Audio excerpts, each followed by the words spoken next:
Nothing contained in this podcast should be considered a substitute for professional medical advice. This content does not represent our respective employers and is purely the opinion of the podcast hosts. We are not your personal medical providers. Sorry, friends. So, if you have concerns or are seeking a diagnosis or treatment, please seek individual advice from a healthcare provider in your area. We are not liable for any risks associated with acting upon the information contained in this podcast. This is intended for educational and entertainment purposes only, so enjoy the ride. Please drink responsibly and in moderation. Before drinking, please be sure to be of the legal drinking age for your country. We do not encourage the misuse of alcohol. Welcome to Medical Media Mixer, the perfect cocktail. I'm Nicole Peniston, psychologist. And I'm Tara Prisco, physician assistant. And the countdown timer. It worked for me. Yes, I am the countdown timer. That is your new job, countdown timer. There's a show that I've been binging that you need to watch all of it, and then you can cover things for episodes. I've probably seen it. The Hunting Party? Yes. Of course. I saw it as soon as it came out. Yes. Okay. I'm in the second season, but it's like I've only been watching it. I get confused. The Hunting Party or the Hunting Wives? No, not Hunting Wives. Yeah. Okay. I mean, no. I watched the Hunting Wives. I started the Hunting Party, but I need to get back into it. The premise is the jail, the big prison with all these serial killers killers get out and they have to round them all back up. But they throw out and Kelsey Grammer's in there. Yeah, he's in the episode I just watched. He's a cult leader. So that's in the second season. So did you see something in the second season, but not the first? I just saw like the previews about it. So they, number one, obviously serial killers. Number two, it throws out all of these like random types of therapy. And then of course, all the experiments they're doing on people. I don't know if some of the names of these types of therapy are like things that ever were really looked into or if they're just making shit up. So I need you to decode all that and tell me what's real or not real. Okay. But it talks a lot of psych stuff in there. Plus serial killers, they're always, our thing. Always fun times. Yeah. I've been watching a lot of Housewives lately, so I mean, there's plenty of stuff there I could cover as well. But yeah. This show, I don't know. I finished that show Paradise up to the end of the second season, and I was like looking for something, and it was just like flipping through, and this is on Peacock, and I was like, all right, I'll try it. Nice. And so I've been binging it because it's just easy because everything is like episodic. Like, yes, of course, there's a backstory, but just like SVU or one of those type of shows where like each episode, closes one singular story too. So kind of easy to watch whenever. You know what I watched that I think you would enjoy? And I can't cover on the podcast because I just did a full episode on it, but it's called The Unchosen on Netflix. It's basically about a cult, but there's more to it than that. But I was shook. From the preview, I did not think I was going to like it. And then I turned it on and I was like all in. It's, I want to say 5 or 6 episodes. Okay. Really good though. But like based on the preview alone, I didn't think I was going to like it. And so I just had it like playing in the background while I was working. And then I stopped working and was just like focused on it. It was good. I know this one we talked about in person, but never on the podcast is the false prophet guy, the Phil DS guy. What's the name of the actual documentary? Warren Jones. What is it? The new one. It's called Trust Me, the False Prophet. Me. Yes. That one is, we talked about it in person, but we didn't talk about it on the pod. Gnomes is going to be on one of the podcasts on the Exactly Right Network because I just heard it advertised today. Really? I have to listen to that. So do you know who she's dating now? Warren Jeffs. One of his kids. I mean, who also escaped life sort of a thing. And so, right. I don't know. Like, what is going on here? Listen, Gnomes, I love you. I love how fierce you are and how it seems like you would cut a bitch. I appreciate that. She would. But girl, like, just be you and be yourself for a little while before you start dating. Like, exactly. Get to know who you are and what you want. Yeah.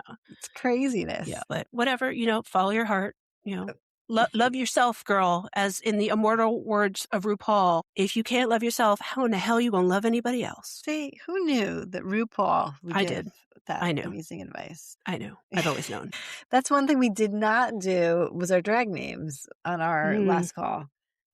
I mean, see, that's another hard one because there's so many good ones and you can't really repeat. Right. Yeah. Yeah. We'll have to think hard on those. Yeah. Drag name. Yeah. There was something else I wanted to tell you. I had like things in my head. Like that show was one of the things I wanted to tell you. Well, I didn't tell you what I did with Deborah for Mother's Day. Oh, yeah. We went to a Bridgerton-themed brunch and bouquet making. Yeah, it was Ooh. fun. It wasn't like bouquets, it was more like mini centerpieces, but it was very fun. It was like a little brunch, and the majority of people dressed up Bridgerton-like. Did they? Oh, that's cute. So it was an excuse to buy a new dress and wear my little crown because I That's wasn't so going to wear my actual Bridgerton Yeah, that's cosplay. a I felt little like too that was too much. much. And I'm glad that I didn't, because when I went there, it was more people dressed like Easter best, like hats and Right. like flowery dresses, that Right, kind of right, thing. right. So, Oh, that's cute though. but it was funny. Deb wore a black fascinator and like this black outfit and like a black lace thing. And she's like, I'm like Lady Grantham. I'm in mourning. I was like, oh my God, stop it. She was ridiculous. Pure Deb style. I do love Lady Grantham though. She's my Yes. bitch. Yeah. Yeah. What is this weekend that people speak of? But yeah, So many we had a things. good time, and it was nice. We got to make our own little flower centerpieces in like these cute little, like it looks like a purse, but it's, Oh, that's so you cute. got to pick your flowers and arrange it yourself, and it was fun. It was a nice time. I like that. Was that local to you or Yeah, her? it was Okay. local to me, but it's funny. My mother and I are very much alike in some ways. And I'm not upset about that. But in the one way that we are very much alike is that we can't really be around people too much because we get unfiltered. And Oh, so no. we sat down, like when we got there, they had like a few long tables and then like smaller round tables. So we sat at one of the round tables and it was like empty when we got there. So we knew people would be joining us. So we're sitting there and we're watching people walk in. I'm like, they're going to want to sit with us. And they did. And then other people came and sat with us. And then I was distracted by the people sitting next to Deb. And then there was a woman with a small child next to me. So I was also getting distracted by the small child. And she was just watching. And then we were kind of gossiping to each other about everything. People watching is fun though.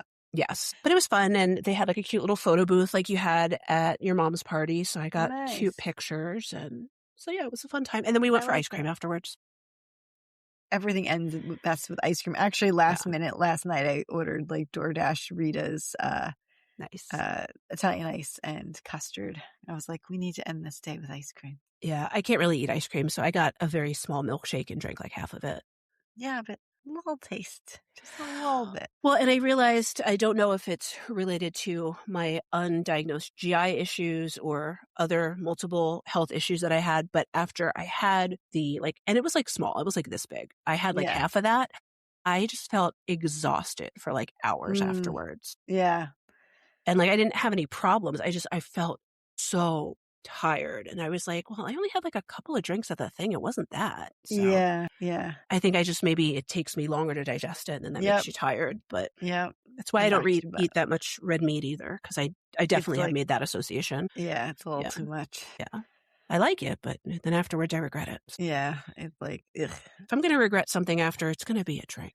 There you go. And the reason, I don't usually drink now on our first recording is because on Mondays when we record generally, I go to my in-laws, so I have usually 2 glasses of wine there. Oh, I did not know that. And then we record, so I have like a seltzer or something, and then I go next. You don't want to get wild on a Monday night? And I don't want to have a headache and all on that. A Tuesday during work. I get that. I want to be able to go to work.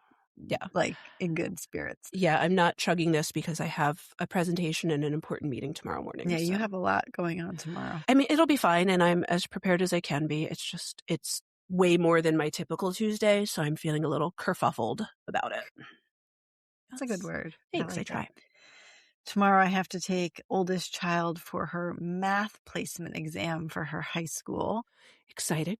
Next year, I told you this, but I didn't say on the pod, but my kid got into this really, really hard to get into STEM magnet school in our county. And it's a biotechnology based type school. And it's really cool. And, she gets like literally like straight A pluses. Like I really can't complain. I was going to say, and where did she get that from?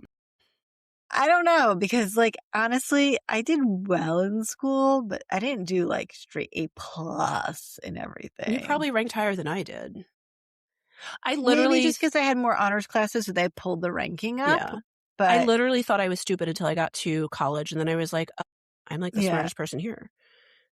Like, I don't think I realized, and maybe you didn't, I don't think I realized quite how academically competitive our particular class was. Right. Our class was. We had a lot of smart people. And I think it's because we just had all known each other for so long, we didn't Right. really think any differently. We thought everybody was like that. Everybody was like that. It's true. And then, we have 2 people who got perfect scores on the SATs, Oh and my goodness.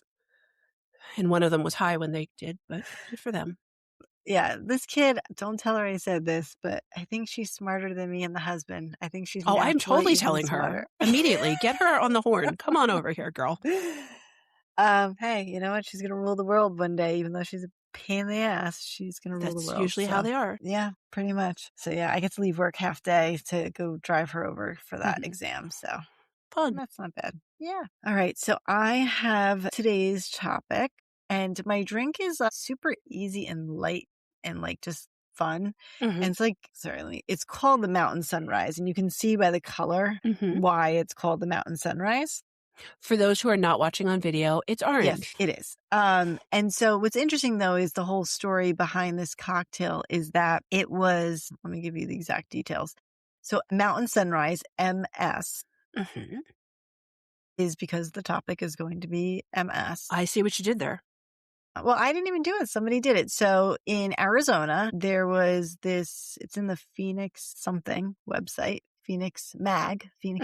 It was a recipe for this guy, Scott Sanders, CEO of this Octane Raceway. And they were doing some sort of a charity event because his wife was diagnosed with MS 8 years prior. And so he was hoping to raise money from this cocktail. So that's where the cocktail recipe came from. So it's 1.5 ounces of citrus vodka, 1/4 ounce of peach schnapps, 3 ounces of orange juice, and a splash of grenadine, or as much as your heart desires, I guess. Put it all in a cocktail shaker with ice, shake, and then put it in, pour it over ice. You can put an orange slice or a cherry. I did go and buy an orange, and then I decided that I didn't want to slice it. You bought an orange. For this, I'll eat the orange tomorrow, but I bought an orange and I was like, I don't really need to slice it and garnish it. It's fine. So, but you can, if you want to feel nice and cute and fancy, you can absolutely do that at home. And it tastes basically like you'd expect it to taste. It's like a screwdriver with a slight, with the peach and the grenadine, that little extra something to it. So it sounds delicious. I had peach bellinis at the Mother's Day brunch, which were delicious. Okay, so let's get back up to talking about the documentary. I did this. I did my AI friend give me. Oh, here we go. All right, there we go. I'm like, where are you? Why are you talking about this? I was going to say, are you mad at Claude again? Yeah, it was because it was like talking about some break. Old message from a while ago. Right. He's doing the best he can. We're talking about the documentary introducing Selma Blair. It was in 2021. It feels like it was more recent, but I guess it wasn't. I saw it like right when it came out, like probably 2 weeks after it came out. So it's a documentary that follows the actress Selma Blair in the year following her 2018 MS diagnosis and all the way through her treatment, which we'll talk about. And it sort of jumps a little bit around the timeline, and you sort of learn her story through it. But it shows that she's living with like very severe disability. She has a foot drop. She has balance issues, cognitive issues, fatigue that can be debilitating. So I have a question, and you might get to this. Yeah. Is that the typical presentation, or would you say that's a more severe presentation? So, because it seemed severe to me, but I know it kind of comes and goes. In that, right. So we'll get into relapsing remitting. She does talk about how she likely had this for 15 years prior. Yeah. And so that's where she got to here. Most people, it does take quite a while. I think hers was a little bit longer than the typical. She was in her late 30s, early 40s when she got diagnosed. She's around our age. So she was in her 40s. Yeah. Yeah. Because I've, from what I've heard, what little information I know, and I'm sure you'll tell us more, is that it can be diagnosed as early as the 20s. Yes. And I actually have a patient that I did diagnose about a little under 2 years ago with it, who similarly was written off. But I have a family member who was diagnosed in their mid-20s with it. Yeah. Yeah. So, basically this sort of the core arc of the whole thing follows like her plan to do this treatment. And we'll get into treatments, but what she decides to do is not quite the typical treatment. And it's like an off-label use at this point. But the documentary did win a Peabody Award, and it definitely was well received. So I'm going to give you sort of her timeline. So that's what I used Claude to help me, because the movie jumps around for her timelines. I will say, before you get into it, I watch a lot of difficult things and deal with a lot of difficult things day to day, but I got really emotional during this. Yeah. No, it's very touching. It really is. And we'll talk a little bit about her presentation is very, very severe. 2003 on is when she feels like she probably had it. So an estimated 15 years of undiagnosed. She had so little minor symptoms at that time, right when her career was actually taking off. And she basically said since her son was born, she's never been okay. But her son's only, what was he? Because he's 7 or 8 in the documentary. Yeah, he was pretty, But she feels like, I guess that probably stepped things up a bit. Is that common? Yeah, I mean, any kind of insult to the immune system can set off an autoimmune disease on a further path. So that does make sense that was a tipping point, but that she already probably had something and that just tipped her into where she is now. So she was going to doctors, simply said nothing was wrong, that it was baby blues, postpartum stuff, thinking she made it up, like we've talked about with. Well, I feel like with women, it's either blamed on hormones or anxiety. Right. One or the they other. said stress, depression, demands of single motherhood. But all of this sort of peaked. And what's funny is until I saw the documentary, I forgot about this. But the 2016 airplane incident where she had where they alleged that she was drunk on the airplane and escorted her off. Right. Well, she said she was drinking. She did say in the documentary that she was drinking, but she had basically a public meltdown while traveling from Mexico to Los Angeles with her son and his father. She had been drinking heavily before the flight, probably self-medicating to a certain extent. And she acknowledges that she already had MS at the time. And then one of her symptoms was that her body... So it was diagnosed at that time? No, she had it, but she wasn't diagnosed till 18. This is in 16. But her body constantly felt like it was on fire, and it became sort of her rock bottom. And then she became sober after that. But her official diagnosis came in 2018. And basically she said it came as a relief because finally, you can start to do something about it. All of the unknowing and sort of being dismissed, which again, this masquerades as everything and nothing sort of. I would say MS and lupus are sort of the two things that look like everything and look like nothing all at the same time. Right. I think that's why I was confusing it with the alleged drunkenness, because I think at one point she makes a joke when she's having really bad tremors. Oh, it's like my meltdown, but I was drunk then or something. Exactly. Because some of her slurring speech and things like that could look like she is now and her imbalance and things like that. But after she was diagnosed in August of 2018, in October, she went public. So she went on Instagram and stated that, I am a forthcoming person. I want my life to be full somehow. I want to play with my son again. I want to walk down the street and ride my horse. I have MS and I am okay. Now, I don't know because I don't have written here, but there's that iconic award show that she went to and with she the had cane. the cane. Yes, and was rocking it. Right. She looked amazing. She used it as sort of prop to pose, but also obviously as an aid that she needed. But and now sometimes she'll take her service dog on red carpets now. Oh, does she? Yeah, she has a service dog who, not to every event, but to some events, she'll bring the service dog with her also. Yeah. So, I mean, after that diagnosis, she really quickly deteriorated, and the treatments that she did try were not working, were giving her side effects, and her options ran out. She sort of ran through in a year, I guess, multiple things that did not work out for her. And you're probably going to get into this, but I'm just clarifying for my own recall. She has the relapsing remitting. That is the type, yes. Usually females get the relapsing remitting, but it does eventually become progressive after sort of an additive effect. Men are more likely to have the progressive type, and it's a lot worse trajectory with that. But basically, she was slurring, stuttering, she would have spasms, struggling to walk. It would almost look like seizures in some of the footage. Yeah, and then they showed her trying to write, with her hands, to try and write a note. Yeah. So she decides to do this sort of experimental off-label treatment, which is stem cell transplant. And she did this in Chicago, which there must be a study that she was taking part in because it's not an on-label thing. And it was at like a big institution. And when they filmed it, you could kind of see where she went through. So it wasn't like she was paying cash for something only celebrities get type of a thing. It must be a study. They didn't really clarify that, but I I mean, her imagine celebrity might have gotten her into the study, but yeah, maybe. it seemed like it was other people were also undergoing the same study. So part of a stem cell transplant is that basically you have to have chemo to like wipe your body out. And so they show her like shaving her head and her son helping her shave her head before she goes. And then she has to basically have this chemotherapy to wipe everything out. And then, well, first they harvest stem cells. Let me go back. First, they harvest stem cells from her bone marrow before the chemo. Then they give her the chemotherapy to completely do like a hard reset on her immune system. It's like hard rebooting your computer, essentially. And we talked about bone marrow transplants in our Orphan Black episode. Yes. And so, it was not fun. You see her like swelled up, her face, her whole body was swollen. She just felt horrible. I mean, she was crying. She was isolated in a room because when your body's wiped out from that chemo, you have to be on isolation because you can't get any infections. And I'm sure you don't really want to be around people when you're feeling that bad anyway. It was rough to watch. She was at sort of a low point, but. And wasn't she staying in a hotel at some point? At some point because she was. couldn't travel back home yet. Like there was something about that. Exactly. But, she did have a follow-up that was shown in the documentary, and it did show that she was in remission. Remission just means there's no new lesions. And we'll get into the specifics about what lesions are and all that.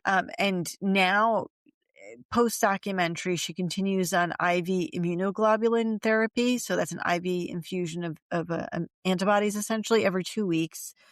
For a 2-hour infusion. She still has some of that dystonia with her speech. Her speech was, to me, one of the most profound things.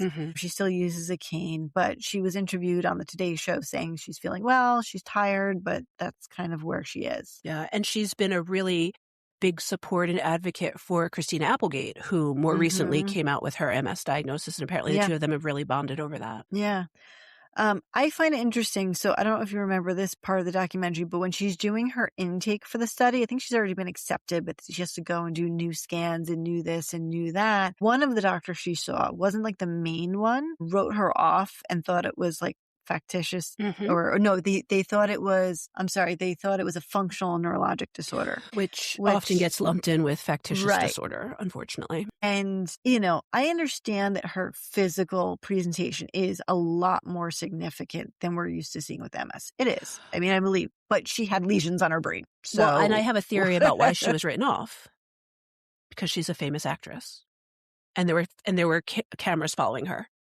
So from a medical professional standpoint, who maybe is a little skeptical, is like, you're doing this for attention. Like, look, you've got the cameras here. Like, look, you're doing all this. Like, I don't think it's real. And I think it's unfortunate, but I think it was really good for them to show that because I think that's what a lot of real people go through. Right. I mean, so I'm going to get into some stats, but, the particular patient that I diagnosed, she's in her 20s and she just had enough non-specific things that I felt something was wrong. Like she had GI stuff, she had dizziness, she had tingling or numbness. I don't remember the exact details, but whatever she had seen multiple people, another primary, a gastroenterologist, some other type of specialist. I don't think she had seen a neurologist particularly. Maybe she did. I don't recall exactly.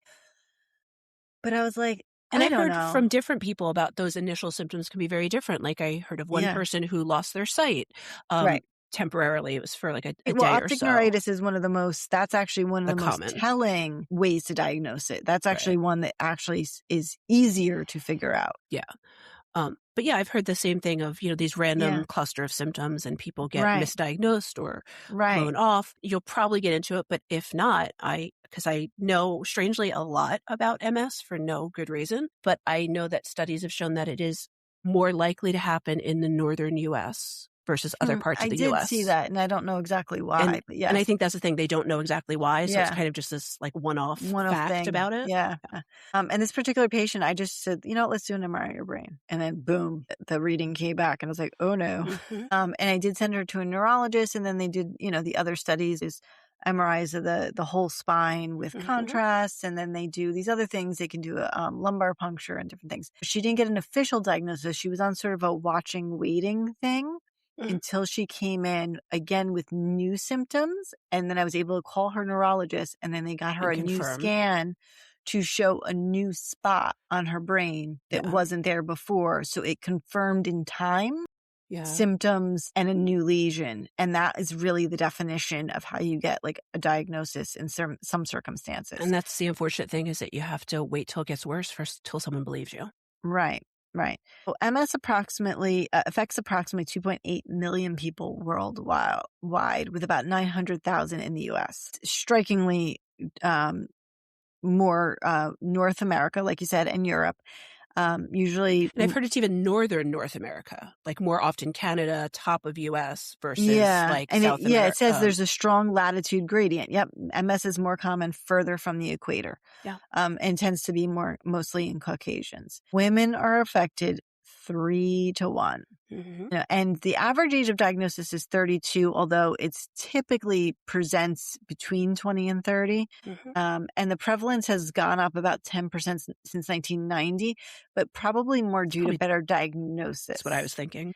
And better survival. So it's a combination of those things, not that it's actually occurring more. I also I hear that with a lot of diagnoses, that more people are getting diagnosed now. And I also think the other part of it now is, I don't know the statistics on this, but the population is also growing. So there's just more people who possibly get it. Exactly. It actually does say that. And population growth. That was the other part of my sentence. That I didn't read. But that's absolutely true.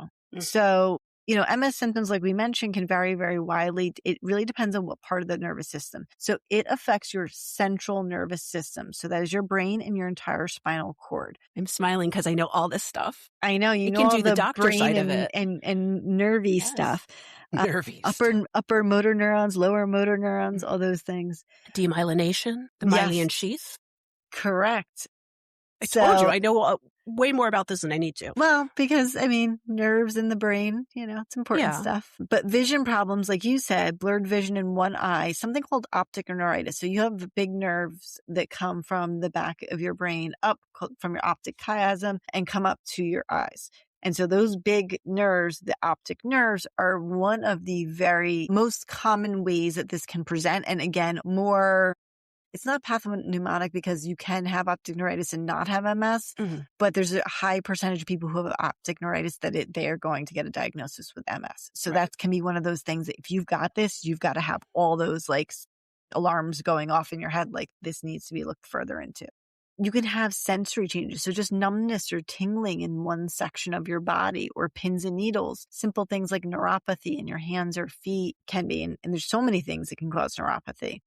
And then weakness, poor coordination, balance problems. So like tripping and falling in like a young person that doesn't quite make sense. Double vision, problem with your eyes moving, so the eye muscle movement. And there's something, again, this is a French name, I think, Lehermit's sign, Lhermitte. Lehermitte? I don't know. You said but it basically, right. it's when you put your head down and you feel an electric signal go down your spine to your feet when you bend your neck forward. That doesn't sound good at all. Yeah. And then very commonly, you'll have bowel or bladder issues. So you can have incontinence or urine retention where you can't urinate. And then you could have same thing as far as bowel. Which I never thought about, but considering it can happen in 20s to 30s in women, I'm sure a lot of women that was blamed on pregnancy. Yep. Pelvic floor dysfunction. Yeah. And then, of course, fatigue and cognitive changes. So brain fog and fatigue. Everyone, how many people come in complaining of that? And so you have to have that sort of eye for when the symptoms sort of meet up and when you feel like we need to do more testing. And that's very tricky. It really is. And so I also think, and I just know this from my own kind of experience, but I have a lot of times patients will come to me talking about like brain fog. And I always was like, okay, whatever, like you can't focus. And then I experienced brain fog post-surgery. That shit is no joke. It is rough and you don't feel like yourself. And I feel like since experiencing it now, when people, I didn't dismiss the symptom before, but now when people tell me about it, I'm like, okay, tell me more. Like, tell me the severity, the length. Where before I would just be like, okay, brain fog, next symptom. Right. Because I think the way that it can impair your functioning day to day is so significant. And because other people can't see it, you just push through and you just go through it. It's like, no, this is serious. This is a big deal. Absolutely. And it can be a safety concern.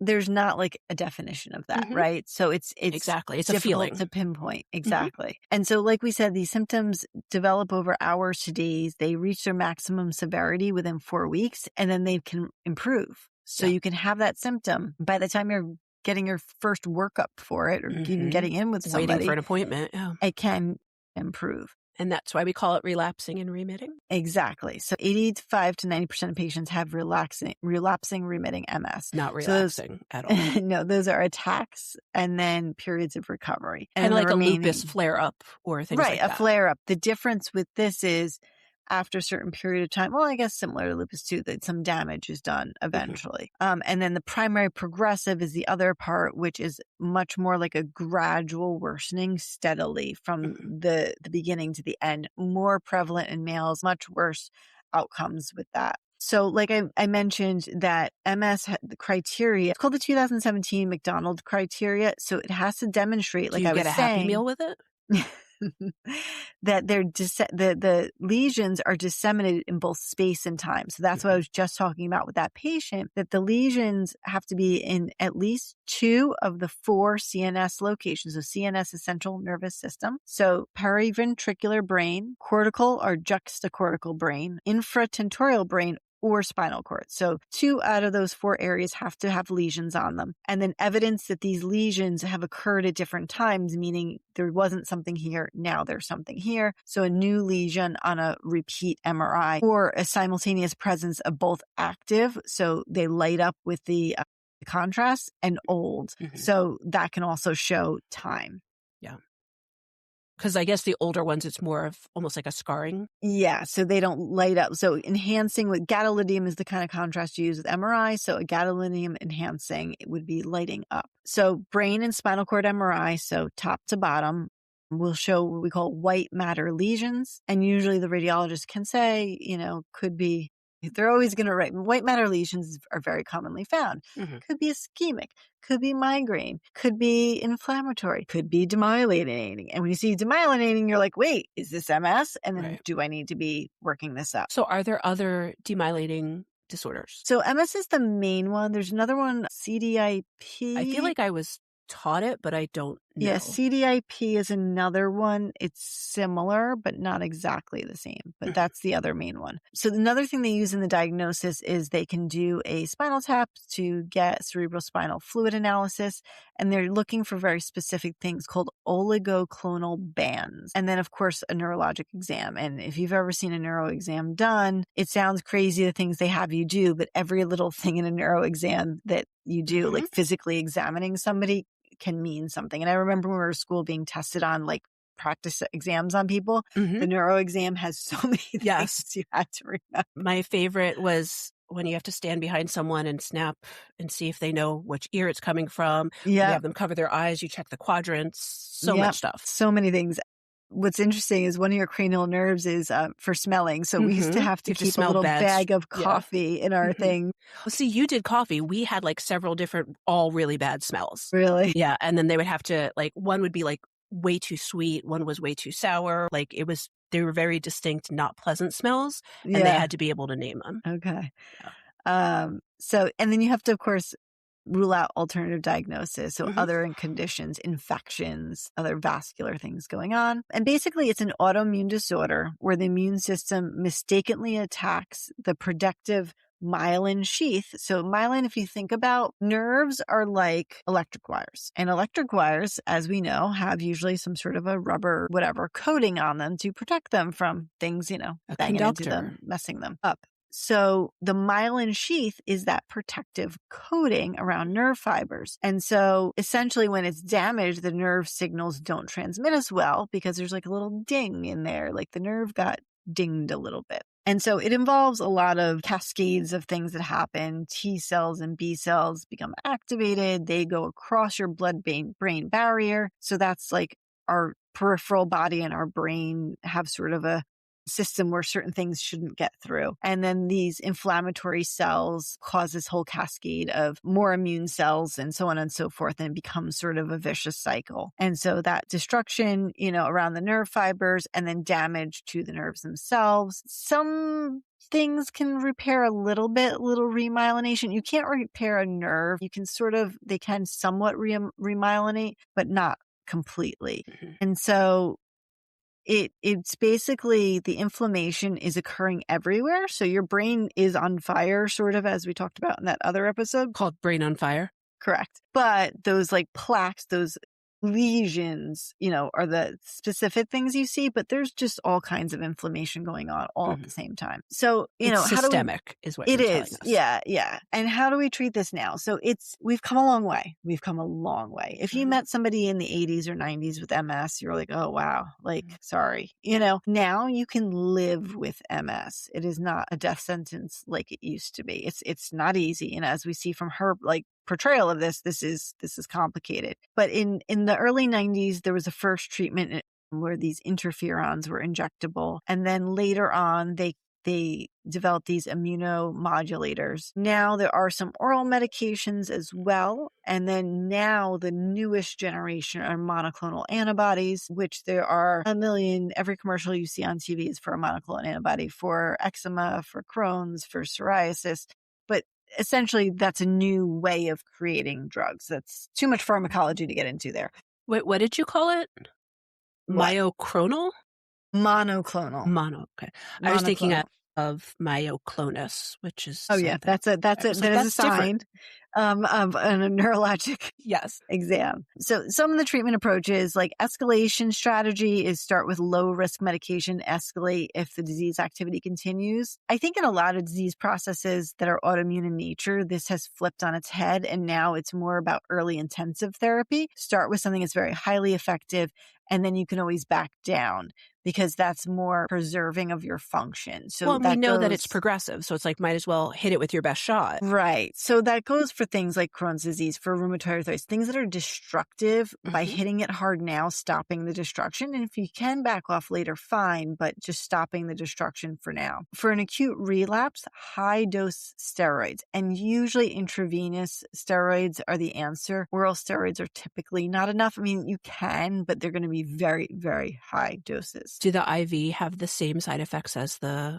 pill? Yeah. Oh, yeah. You feel like you can't sleep. Yeah. You want to jump through your skin, moon face, but you want to clean the house because you have so much energy. Steroids are like amazing and horrible all at the same time. Yeah. Basically. I mean, we learned that from the bodybuilders. Yeah. Who are taking it for different reasons. Different kind of steroid, but yeah. Yeah. And then, there are then other things that you're just treating the symptoms. So treating the fatigue, some of the spasticity. So certain specific types of muscle relaxers are used in MS, mostly like something called baclofen, which is more for spasticity than it is. Like similar to like what you would treat in like CP or something like that. Exactly. Yes. Something you're going to treat their bladder dysfunction with one of these overactive bladder meds. You might treat their pain with a pain pill or gabapentin. So you're treating all the other things as well. And then of course, physical therapy, occupational therapy are huge, because as we've learned with stroke and other neurologic things, as much as you can't bring back to life a part of the brain or nerve that's been damaged, but your brain can rewire certain functions. Neuroplasticity. Exactly. So by strengthening things, creating new pathways, muscle memory. Therapy is so underrated. If every single person on this planet could get physical therapy, I would prescribe it. 90% of the things you can do physical therapy for. Yeah. I think on the patient side of things, it's frustrating because they don't see the immediate effects, but we know that those long-term effects are huge. And so sticking with it, going every week or 2 times a week or whatever you're prescribed can feel kind of tedious, especially if you're not getting that immediate quick fix. And so I think that's why a lot of people don't stick with it, when it can cause so much progress in the long run. And the other thing is cost, because you often owe copay for every visit, or you get a limited amount of sessions per year. Right. Like child who broke her foot, we're still going to PT for that. And those bills add up. And I'm fortunate enough that I can afford it, but not everybody can. And that's a big barrier to physical therapy. I've had many patients who are like, I can't pay $30, $40, $50 2 to 3 times a week as a copay. Like I can't do that. And I understand that. And that's when insurance is covering the rest of it. Right. Because you have a diagnosis. That's just your portion of it. So that is definitely a barrier. But in general, physical therapy, occupational therapy, any kind of exercise, stopping smoking, and then vitamin D supplementation can be helpful. And so, they're looking to the future. They have a new class that they're working on called BTKs, not the serial killer. Not bind, torture, kill. They're Bruton's tyrosine kinase inhibitors. Okay. And they're oral medications that can actually go across the blood-brain barrier so they can help with some of the inflammation. So there's some phase 3 trials underway for that. They're also working on something to remyelinate better. So there's something called clemastine that they're trying to use to repair the damaged sheaths. That sounds like a name that would have come up in our goddess names. Yeah, clemastine. Clemastine. And then some other things like an antioxidant called lipoic acid can help with some brain atrophy. Did you say lipoic acid? Lipoic, Lipoic. I feel like I've heard that used for something else, but I can't remember what. It's an antioxidant, so it's found in a lot of foods and things. So it's probably something on like labels that you've seen. And then simvastatin, which is a cholesterol medicine, they're showing may help slow disability. Something else, I'm not sure what this one is called, ibudilast, reduce brain atrophy as well. There's a lot of things they're working on. Mm-hmm. Some other calcium, novel immunomodulator agents, stem cell therapy, which we talked about with her. So autologous hematopoietic, big words, stem cell transplant shows promise as a highly effective therapy for selected patients with aggressive disease. So that was why it really was super aggressive. So it was a good idea for her.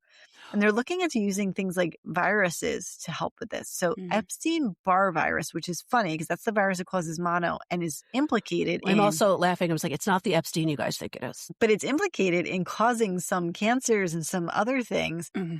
But they're using that and possible preventative vaccines because there's a link between Epstein-Barr virus and MS now too, which I wasn't familiar with. So looking at that, and then they're looking at the microbiome because that's kind of the new frontier that we don't know enough about. Everybody's looking at your gut biomes for all sorts of things because apparently none of us thought to look in the stomach for the last 100 years in medicine. But do not buy those kits online that tell you they're going to tell you what you can and can't eat. Because that is, until we have the right technology, don't spend your money on those things. Yeah. And then restrict yourself unnecessarily. But anyway, it's something that really was a real death sentence that we have so much progress in. The earlier we catch it, the whole point of all of these medications is to stop flare-ups, which stops that additive disease. Yeah. So that's where we're at. I mean, with a lot of these autoimmune diseases, you got to stop the destruction so that you have less debility and less disability going forward. So not that Selma owes us anything, but I would love to see like a 5-year post-documentary how she's doing. Like even if it's like just a short thing about like, hey, like this is where I was back then, this is where I am now. It's because I think she's been so outspoken about bringing awareness of MS. And I think a lot of people really found that documentary and her journey inspiring for their own health issues. So I think it would be great if she was in the position to do so. I think a lot of people would really love to see where she's at and continue to cheer her on. I mean, I always loved her as an actress, but then after seeing that, I just loved her like as personality. A person. Yeah.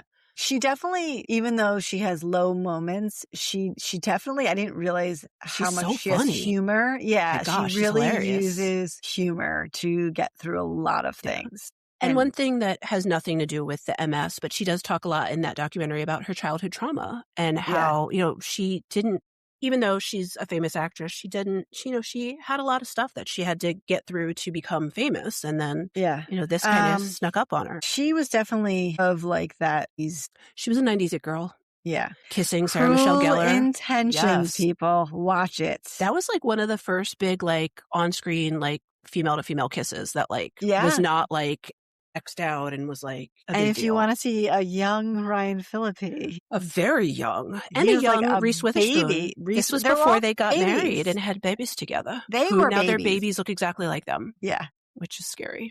Yeah, but that movie was amazing. I mean, she was in quite a few things, but that's the one that stands out from like that era to me. Well, because I feel like her character was so endearing. This like cute little innocent virginal girl who's now a pawn in this devious desires. Now I need to go watch Cruel Intentions, and then I have to see it. I don't think it's child appropriate yet. But no. Well, you can watch Cruel Intentions, but you have to watch what it was based on, which I've never seen, but I've heard is phenomenal. Dangerous Liaisons. Yeah, no, I haven't seen it's that. Meryl That's Streep, like, I think. Right? Yeah, that's like before our time, sort of a thing. Really, it was in the 80s. We were just little. I mean, we were too young at the time. Yeah. I mean, the teenage version was better, and that soundtrack, phenomenal. Yes. Every song on that soundtrack. Yeah. Just a bittersweet symphony. Okay, sorry. My kids even know that song. That's one of those ones that they always play on the alternative station that I listen to on Sirius XM. Yeah. The 90s. I wish we could go back. Let's pour one out for our homies. Seriously. Take a drink. Mm-hmm. All right. So, yeah. I mean, that's what we got for MS. So, yes, it's a tough diagnosis, but there's so much coming for it. I think this is like a positive. I think we got to like look to the future and the technology that's coming. I think it's pretty awesome for these people. Yeah. And just get out there and don't be afraid to tell your provider if you have weird symptoms, or if not, find a provider that'll listen. Right. And that's something I tell people all the time. If you feel like your provider, regardless of what type of provider they are, if you feel like they're not listening to you, go to someone else. It's a pain in the ass to find another doctor, the wait lists and everything. It's a pain, but in the long run, it'll be worth it, because feeling heard and seen by your provider, that is what everyone deserves. Yeah. I mean, I think that, we're out there, two people fighting the good fight, but there are other really good people out there. So just talk to people. The best thing is like word of mouth, honestly. When you're looking for someone, talk to people like, who do you go to? Do you like them? Do you feel like they listen? Yeah. That's the best way. And that's how a lot of people, find me. Right now, I'm not even accepting new patients unless they are friends or family of a current patient, just because we're so busy. I can't. Yeah. But it's lovely, because then you have people coming in and you can help them and finally listen to them. Yeah. I think something that both you and I do too, that I think more providers need to do, is not be scared to have the difficult conversations. Sit down and say, look, this is what we're seeing. This is what we're dealing with. This is the next step, instead of just dropping a diagnosis in someone's lap and then sending them on their way. Yeah. Because that does change, I feel like, the way that people then approach their treatment. If they feel like they can have that hard conversation and feel good leaving, then they're going to pursue the treatment. Yeah, that's exactly, whenever I'm giving someone that kind of news, I always say, well, but we're going to focus on, this is the next thing we have to do. And then this is the next, like, instead of just feeling it and living in it, let's move forward. Yeah, like we have a plan. Now we know what it is. Now there's a path forward. Exactly. Instead of spinning your wheels and wondering. Exactly. Yeah. All right, so get out there and live and fight the good fight and listen to people. I don't know what fight I'm fighting, but we're fighting against the good myself. Fight of being good people that help people. I don't know. We're all trying our best. All right, thank you for listening to Medical Media Mixer, the perfect cocktail. Cheers. Thanks for tuning in to this episode of the Medical Media Mixer podcast. If you enjoyed the conversation, don't forget to subscribe, rate, and review us on your favorite podcast platform. Your support helps others find the show. Want to keep the conversation going? Follow us on social media. We're at Medical Media Mixer Podcast on Instagram, Facebook, TikTok, YouTube, and on Pinterest, the Medical Media Mixer board. If you'd like to support the show and help us grow, check us out on Patreon, patreon.com/Medical Media Mixer Podcast. And on Buy Me a Coffee, buymeacoffee.com/Medical Media Mixer Podcast. If you have a topic idea, feedback, or just want to say hi, send us an email at medicalmediamixer@gmail.com. You can also stream all of our episodes and find more info on our website, medicalmediamixer.podbean.com. We're available on all major podcast platforms, so no matter where you listen, we're there. Thanks again for listening, and until next time, keep mixing medicine and media.